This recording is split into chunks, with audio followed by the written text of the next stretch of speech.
Parler aux enfants des questions difficiles de la vie, un impératif soumis à condition. J'aime beaucoup votre formulation. Un impératif, mais pas sans condition, en effet. Alors, un impératif d'abord, je pense par exemple la maladie, la mort, la séparation de ses parents, les difficultés financières, pour ne prendre que celles-ci. Les difficultés de la vie, il s'agit bien sûr d'en parler. Alors pourquoi? Principalement parce que parler, ça va aider l'enfant à penser les choses. Et parler, ça va aussi en fait mettre quelque chose, mettre les mots entre l'enfant et la chose difficile en question, entre l'enfant et la mort, entre l'enfant et la précarité économique, entre l'enfant et la difficulté de ses parents, par exemple. Alors, bon, c'est une évidence, hein, parler, c'est mettre des mots, mais c'est une évidence importante parce que mettre des mots, c'est mettre des ponts. Et les ponts, à la fois mettent à distance et à la fois donnent accès. Et je trouve que quand il y a des choses qui sont très difficiles pour un enfant, eh bien, cette distance lui permet de ne pas être complètement plongé dedans, et cette proximité lui permet tout de même de penser et d'en dire quelque chose, ou au moins de contenir, si possible, pas le problème, mais la manière de penser la question. Alors prenons par exemple la mort d'un grand-parent. Les mots qui vont être donnés, les questions que l'enfant va poser, la tentative de comprendre, l'expression de sa tristesse, l'expression de la tristesse des parents, de la préoccupation, de l'inquiétude, tout ça va contribuer à lui permettre à cet enfant de penser les choses plutôt que d'être plongé dedans et marqué au fer rouge, marqué dans le corps finalement.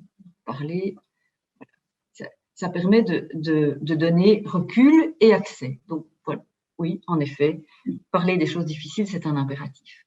Mais pas sans condition. Alors là, je trouve que c'est vraiment, en effet, très important, parce qu'on a beaucoup entendu, il faut parler, il faut que les enfants sachent, il n'y a pas de raison que de leur cacher des choses, etc. Mais il y a aussi des dégâts quand on parle trop. Donc, je trouve que des questions intéressantes à se poser quand on parle de quelque chose de difficile avec un enfant, c'est une première question, c'est sûrement pas exhaustif, mais c'est les idées qui me sont venues, c'est est-ce que l'enfant est concerné?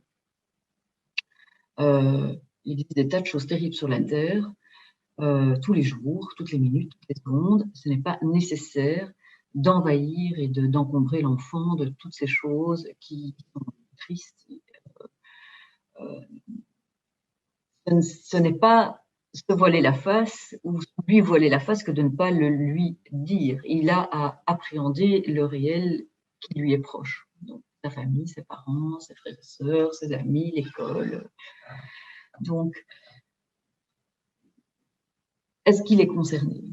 S'il s'agit de son papy ou de son hamster, ou d'une maladie grave, ou d'un problème économique, oui, il a à être au courant, mais il n'a pas besoin d'avoir tous les détails. Il n'a pas besoin d'être envahi de l'angoisse de ses parents ou de l'angoisse qui l'entoure, pas uniquement de ses parents. Une autre question à se poser, je trouve, qui est assez utile, c'est est-ce que ça va l'aider lui? Est-ce que ça va lui faire du bien d'être au courant, ou bien est-ce que ça va me faire du bien de le lui dire?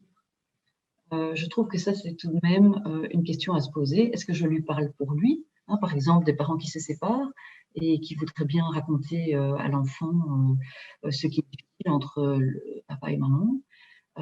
Est-ce que c'est pour se lâcher, se confier, se faire un allié, ou est-ce que c'est pour aider l'enfant à se repérer?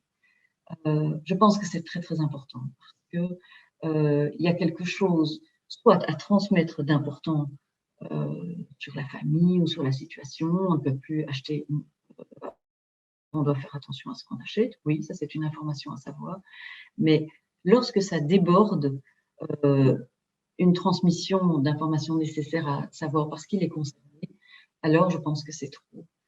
Et donc, au fond, c'est intéressant, je pense, de penser la question en termes de protéger l'enfant d'informations trop violentes, trop difficiles, de la même manière qu'un parent va protéger le tout petit du froid, d'un son violent, de couleurs trop violentes. Enfin, voilà, on lui offre une atmosphère tamisée. Mais je pense que pour un enfant, il y a quelque chose du même ordre avec l'information. Dire un petit peu, mais pas tout. Le protéger aussi son psychisme de quelque chose qui peut être violent de ce côté-là.